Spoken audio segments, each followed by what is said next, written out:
Here's a question prompted by my conversation with one of the students, Cheryl, who is an absolutely fantastic student on the course. So we were talking and then we asked a question, was Paul in support of slavery? Was Paul, the apostle, actually in support of slavery? Well, remember in the book of Philemon, we talked a lot about Onesimus and his relationship with Paul and also his relationship with Philemon, his slave master.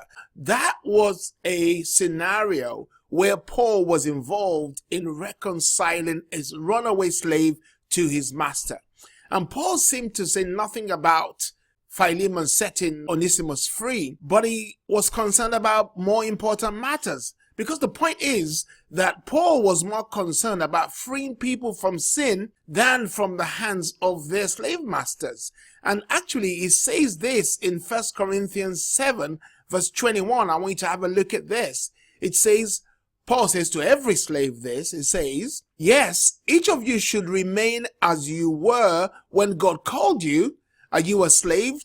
Don't let that worry you. But if you get a chance to be free, take it. Meaning Paul was in favor of slaves going free. It wasn't in favor of slaves remaining slaves, but it was more concerned about their spiritual well-being than it was about their current state on the earth. Now, Paul didn't carry on a crusade about slaves being set free, and because of that, some people imagine Paul to condone slavery, but far be it from Paul to have done that.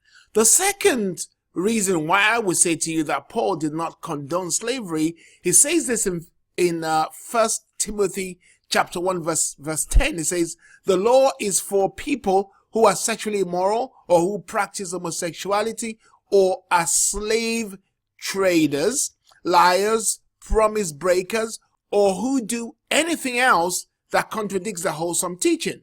So look at where he puts slave traders. He puts the slave traders with liars. He puts the slave traders with promise breakers, with homosexuals, with those who are sexually immoral. You know, Paul didn't condone slavery at all. In a nutshell, he emphasizes the condemnation that will be suffered by the slave traders. Finally, as Christians, I ask myself this question: have we misplaced our priorities? Obviously, we should speak about abortion and the like, yet we should be more fervent about salvation than these other issues. Sometimes as Christians, we are so quick to talk about an unfairness that's happening to humans on earth, and that should be so. But I think we should be more fervent about salvation. Remember in Ephesians chapter 6, Paul talks to the masters. He says, masters, treat your slaves in the same way.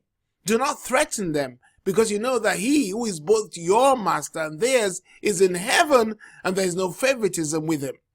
So Paul did not condone slavery, but he spent much of his time freeing people from the slavery of sin. So I think we also as Christians should get our priorities straight. Whilst we should speak against abortion and the like, we should make sure that we're talking to people about the salvation that is in Christ Jesus. All right, I'll see you with more updates very soon.